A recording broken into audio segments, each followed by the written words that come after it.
Hello, Chad here, wanting to show you our 2025 LIV 23BH. And let me flip the camera around and I'll just kind of do a walk around of the outside, and we'll go inside later, and we'll just kind of point out different things about the camper that hopefully will be useful, especially if you're in the market for one of these campers. Okay. So here's the camper. This is a just over 25-foot model bunkhouse, and normally it doesn't look like this. So we ordered the 2 propane tanks, and I've built this little contraption here to measure the tongue weight of the camper, because we are towing it with a Subaru Ascent, which is definitely pushing the limits of especially the hitch weight. So we wanted to be very specific to making sure that when we load it up, we get that all weighed out correctly. So pretty typical here. We've got your powered tongue jack, and it does include a light on the front if you're hooking up at night. But yeah, so far the power tongue jack seems to work really well. You've got your battery, 20-pound propane tank.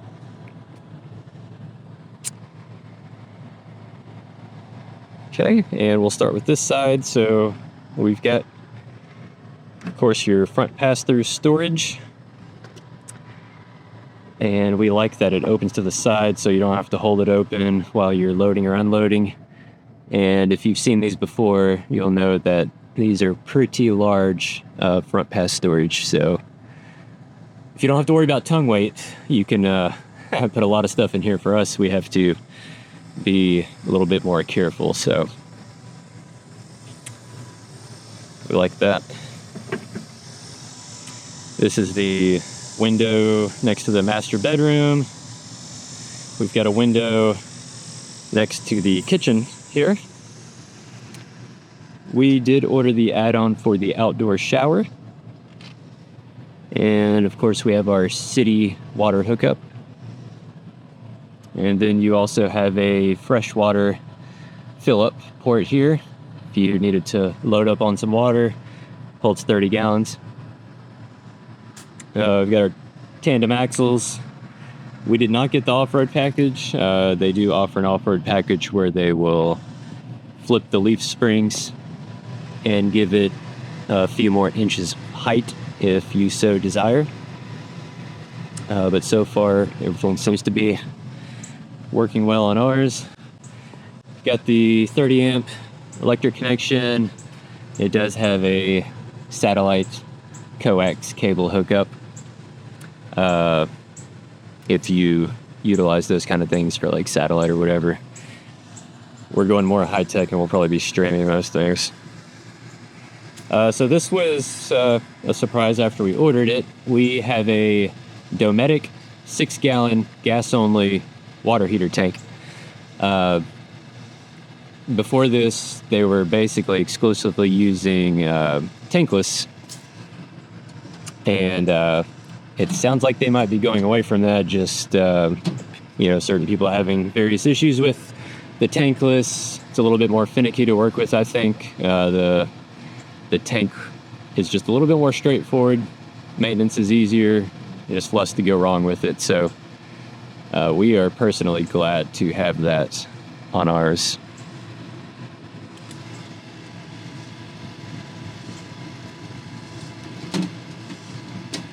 Okay, and down here, we've got the sewage drains, as is typical on most campers. So you got your, I do like how it's color coordinated. You've got your gray water drain and your black water drain.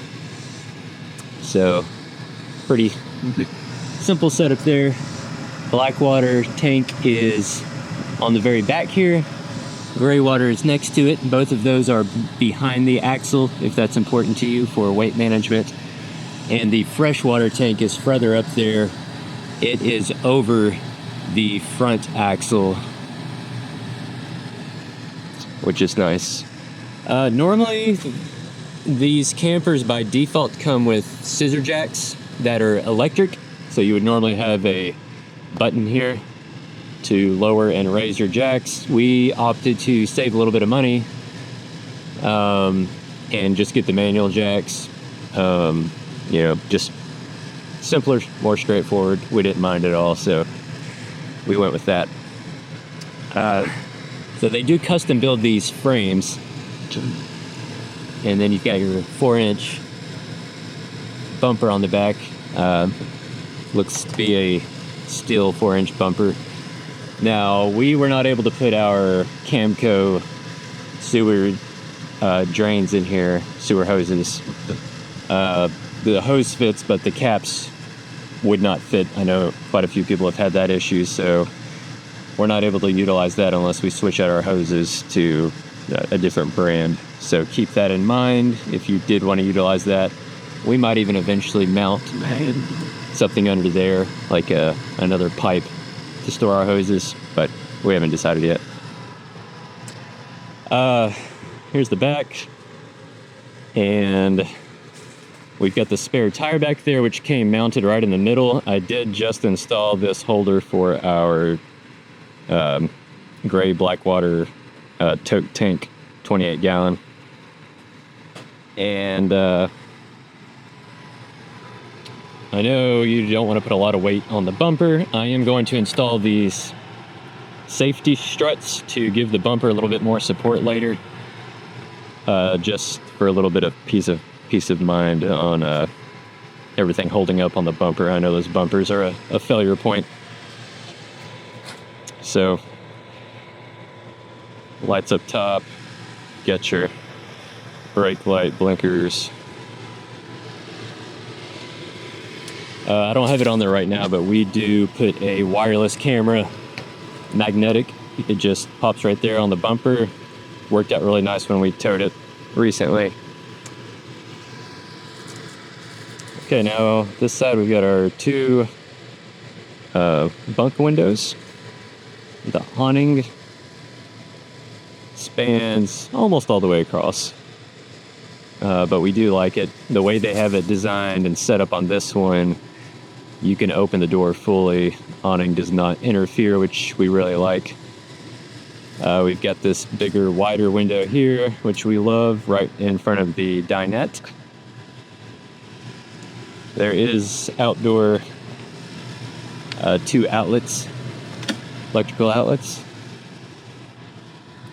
Got the pull-down steps. I know some people have the electric step, but apparently if you don't say anything, they are still putting these on. I think if you're, just be very careful with them as you are laying them out. You want to make sure they go all the way to the ground. If they hit the ground too soon, that means there's pressure applied there, and you close your door, it's going to hit. So if you're careful with that, those steps should be fine. We do like the door. It's got a screen that goes up and down on there. Nothing to complain about there. Door closes and opens really nicely. You do have LED lights under the awning as well, along with the outdoor light. So yeah, I think that's about it for the outside. Okay, actually one other thing that I wanted to mention. I know certain people, especially on older models, have had a lot of quality control issues. So I just wanted to mention, like, all the caulking and everything that we've seen. We haven't noticed any leaks so far on anything from, external coming in.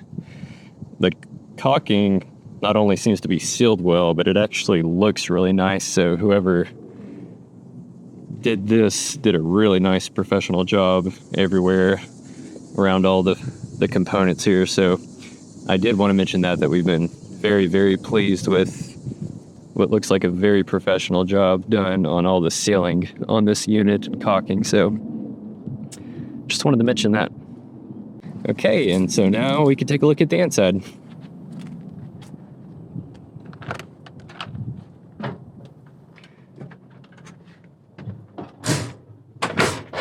Okay, so on this model, you walk right into the master bedroom. And you get these really large wardrobes here on the side. And you get some overhead storage there as well. We didn't expect these lights because we've never seen that before, so that was a nice surprise to us. They're a little bit dimmer than your overhead lights, so at night when you just want those lights on, you know, you're just resting in bed before you go to sleep. Those are really nice to have. I will mention that we specifically requested not to have wallpaper installed. So I think on a lot of the new models, you would have like this dark colored wallpaper in most places. We really like the lighter kind of whitish look to it with just the natural color of the thermoplastic walls. And we think it looks really nice. Plus, if we wanted to wallpaper it ourselves later, that just means we don't have to remove any wallpaper later. So that's what we requested. And so right here, we chose to save a little bit of money and install our own TV. But we asked them to install the mount for us. So they installed this piece for us, so we didn't have to deal with any of the, you know, weird screwing of rivets or whatever. Although they're not using rivets on here. They screwed in with some hardware there. But they gave us all the hardware for it, so we just went to Walmart. Paid $128 for this TCL TV, 1080p 32-inch, and, you know, paid $128 instead of $500 that they were going to charge. So, and they were still willing to put in the mount at what seems like no extra charge to us. So we were appreciative of that.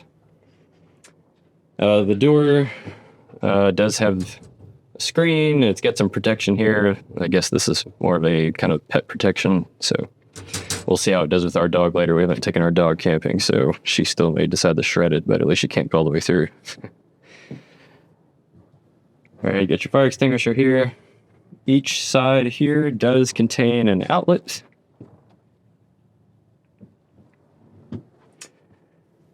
Curtains on here. This, these blinds came with it, so you can black it out, or you can do a screen. We really like that. They did not do that on the dining here, but we actually requested that they add one there because we've seen it on other models. They didn't have the part on hand, so we will be returning at some point to get that installed. We don't really mind the curtains so much, like especially on these smaller ones, they're pretty easy to put up and down, and they do a good job of blocking out the heat and light. They're pretty thick. But it is a little bit of a pain here because you have to get all 3 buttons and snaps, and just a little bit more of a pain. But either way, whatever your preference is, if that is something you're considering, don't forget to explicitly ask for one of the blinds like the kitchen here if you did want that on the dining room window. And for whatever reason, we've always wondered this from seeing other pictures. We're not sure why this window isn't centered. I don't know if that's structural integrity or if that's just the way it's always been and nobody's questioned it, but just find that a little odd if you're OCD about that kind of thing. There is an outlet here. There's an additional outlet up there. Overhead storage here, a good amount of space. Comes with your typical Bluetooth speaker. More overhead storage here in the kitchen.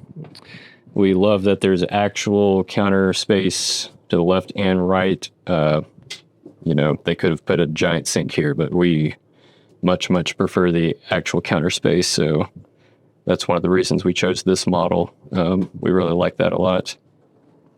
It's got the electric fireplace down here, which looks really cool when you light it up at night.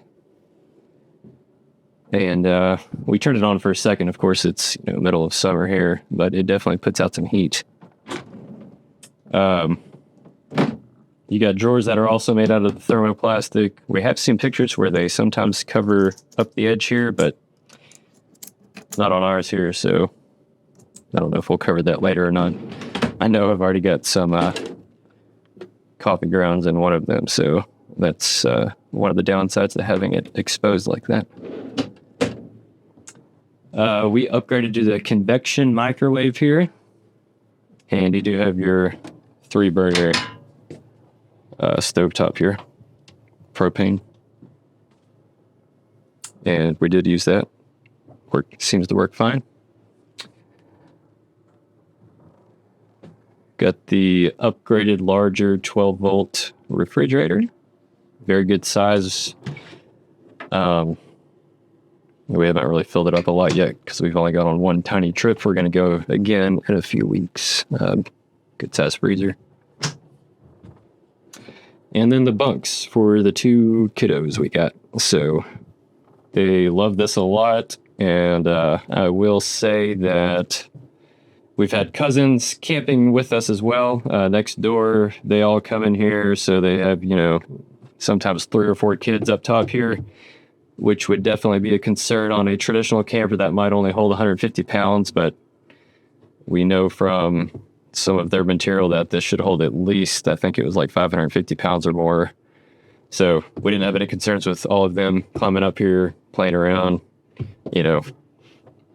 Very sturdy. So that's one of the cool things about this camper. Everything's just pretty rock solid. So a few of the other add-ons. So we asked for outlets in the bunk spaces here. So on both of these, we have outlets,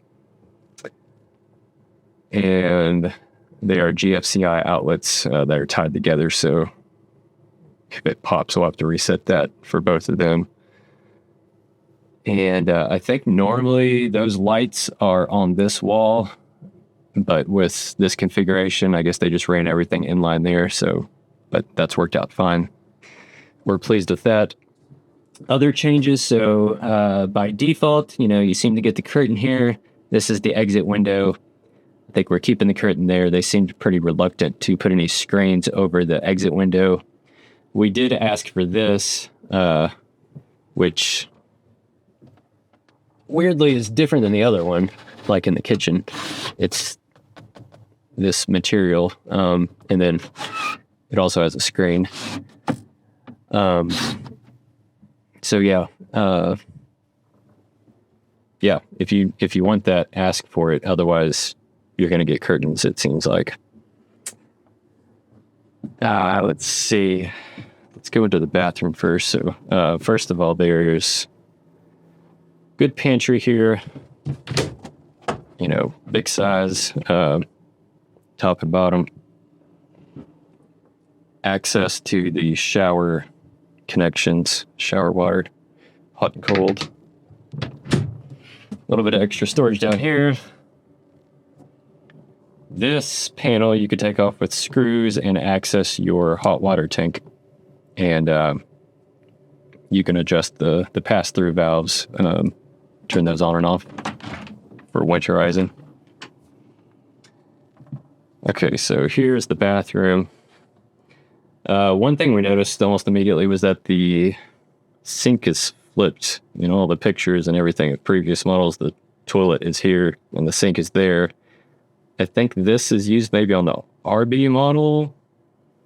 So I don't know if they're just changing to this to make it better. Like, I guess the advantage is the toilet's not right next to the shower. Maybe you can step out easier. It does make it a little bit more crammed to sit on the toilet, but it doesn't bother me at all. But something to keep in mind if you need more space. Kind of be cool if they tilted the toilet this way like they do in some campers to give you a little bit of extra leg room. But minor issues. Here's the shower. We did not upgrade to the enormous massage shower that they have, but you can do that. Got a skylight.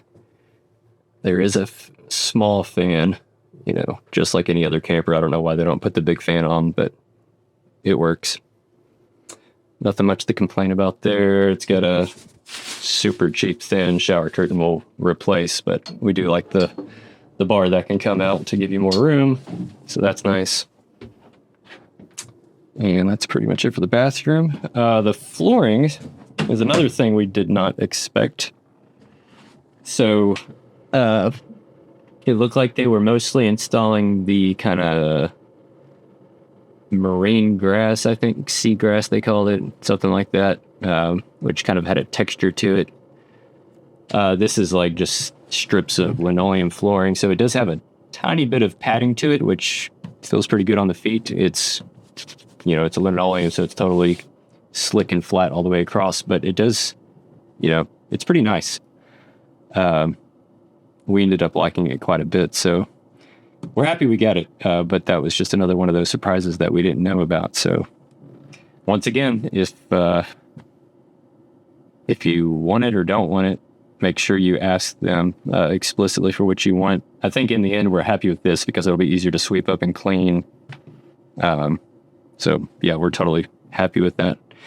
As you can see, almost everything in here has underlighting with the blue glow. Looks super cool at night. We just use it as a giant night light. We'll turn on the fireplace light also, and everything's glowing blue and purple. And if you like pitch black, you don't want to do that, but we don't mind the light, and the kids like it. So it looks very futuristic. Very cool. The table pops down with this kind of design where it's kind of latched into the wall, and you've got this stand. Like, this table is very sturdy, so we enjoy that. It's not wobbly whatsoever. That is the wheel well under there, and then the top portion is where venting can run or any other wiring or whatever they need to do, which comes to my next point about the air conditioner situation. So it looks like this is the standard Dometic air conditioner that they're putting in. Maybe I'll pop up the name of it on the screen later, because I forget the model name now. But it seems to work really well. It definitely blows out some cold air. We were expecting 2 air conditioners because that's what people seem to be getting, and then we ended up only having this one. And then when we asked them about it, they said they are discontinuing the Underbunk air conditioners because too many people are having issues with them. We talked them into putting it back in, and then after the fact, we found out that the factory actually installed it, and then when it got to the dealer, they took it out. And then we made them put it back in. So we just thought it would be nice to have the extra, you know, even if we have issues with it, it's better to have it than not, so we can get some extra dehumidification at the very least. But if you're only using this one, hopefully it's good enough for cooling and dehumidification. I don't know if you'll need a separate dehumidifier if you don't have the Underbunk, so you'll have to get some input from some other people that only have the upper one here and see what they think on that. All the controls are up here on this one, so you control everything up here. It sucks in the air, blows out the air. This is for the Underbunk, so if you're ordering a brand new one, you're probably not going to get the Underbunk. I don't know if they're even going to let you get it now. You know, at some point they'll probably stop ordering those parts, so just keep that in mind. It is very finicky. Like, this never shows the right temperature. It's like, you know, it's probably 90 degrees in here, and it says 75 when I just turned it off. I'm realizing that it reads the temperature, I'm pretty certain, inside the unit itself. So anyways, the condenser is cool, and it's affecting the temperature reading. If I turn it on, that'll start showing higher. It's very confusing.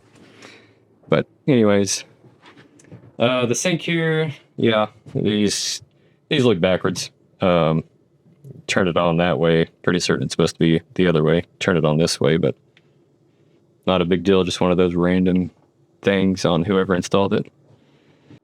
And as another side note, just like I mentioned on the outside, I did just want to call out that, you know, on most campers, you know, you look at Forest River models and different Keystone, whatever, and, you know, everything when you look closely at things, everything just looks cheap. You know, if you've looked at campers, you know what I'm talking about. That has not been the experience with this camper for us. I mean, just everything is nice and welded together. You know, all of the trimming, I mean, there's not even trimming on half of these things. It just smooths around on corners. They do have like trim end caps on pieces like this, but it looks really nice. It doesn't look like it's going to fall apart. The door seems so far pretty well. But just, yeah, everything in general, as you look up close at things, like, I was just really impressed with the quality of a lot of the stuff. So I will, you know, I don't know if we just got lucky or if they have genuinely improved some of their quality control, but we've been very impressed with just like the, looking at the intricate details of things, like, you know, everything seems well put together. So we will let you know if that changes once we start camping in it more and things start falling apart. But, you know, we've already camped in it once. We're going to camp in it again in about 3 weeks from now. We will let you know how it goes. But so far, we are very happy with the quality and build of this thing. So, okay, so I did actually want to show some of the storage too. I realized I know this video is already super long, but wanted to just be able to show everything. So, do have a huge amount of storage underneath this bed here. It's like half the size of the bed, maybe a quarter. That's part of the blue underlighting. So you have that. Now, depending on if you have the underbunk unit or not, some of your storage under here will be affected by that. So I think on most of the new models, if you don't have an underbunk, you're probably going to have a lot more space, which should be really handy when you're storing things. So they give you a little slab of thermoplastic here. You can also see what it looks like. Kind of a fiberglass on the outside, plastic on the inside. So in ours, we have the underbunk vents coming through there. So that does kind of impede on some of your storage, but otherwise, you would have full access to all of this, which would give you a decent amount of room. The wheel well area does run through there, so it takes up some of the space, but still plenty of space. And we've even stored some of the stuff even underneath the vents there, so still squeeze some things in there. On the other side, pretty similar, but a little bit different. Yeah, so you just have the one vent line running there, so we could still utilize a lot of space underneath here. And of course, if you don't have the vent at all, you've got full reign to utilize all of that, which would be nice. And then our big downside to having the underbunk is the fact that most of the storage is taken up by, of course, the underbunk air conditioner itself. So we're missing out on most of the storage here. So that is the underbunk there. See the sunlight coming through the rear light there. That light is not actually on. That's just the sunlight. So here's the Chinese air conditioner here. Now, I don't know if this is because they had to reinstall it for us and didn't do it quite right when they reinstalled it, but we had a lot of air leaking out of these vents, which was cooling down underneath here, which wouldn't normally be a huge issue, but because, like I said earlier, it seems like this unit reads the temperature from inside the unit and it sucks the air in from under here. If you're sucking in a bunch of cold air because it's blowing out, now your thermostat can read super, super low, even below 60 degrees sometimes. So you don't want that. So what I did was I just siliconed all the edges here, and that helped out a lot on, first of all, I'm not losing that air, but it helps out with the thermostat a little bit too. So if you're ever having like super cold reading temperatures on your thermostat, you might check that out if you have this underbunk unit. it still reads like at least 10 degrees colder even after making that change though, so don't get your hopes too high. And the final piece here underneath the TV here, you've got some hooks here, and you've got this little control panel. So you got your basic things here. So you can turn on your water pump, the exterior lights, which will turn on three things. It'll turn on your LED awning lights. It'll turn on that yellow outdoor light, and it will also turn on the blue underlighting outside underneath the entire camper. It just lights up the entire ground underneath. So I think they used to maybe have multiple switches for this, but now this controls all of that. So you can't turn on your awning lights and your underlighting separately. It's all tied together. This button controls the inside underlighting inside the cabinets and drawers and things. So you can use that button for that. And then, of course, you can check your battery level, fresh water level, black water, gray water. I think that's about it. You know, when you're ordering these models, you have to ask a lot of questions and don't assume anything, because the LIV company is always changing things. So that's our one complaint, is it's very hard to know what you're getting until you get it, which is not really the experience that you want when you're spending a lot of money on something like this. You know, most camper manufacturers give you a sheet which lays out exactly all the appliances you're getting. You know, we were told everything is going to be Dometic in this camper on the new models, and that's not Dometic. And that's not Dometic, but the air conditioner is. So, you know, these are probably fine appliances, but, you know, you just get a lot of mixed communication when you're trying to figure out what you're getting. So, yeah, ask a lot of questions if you're wanting to get one of these. All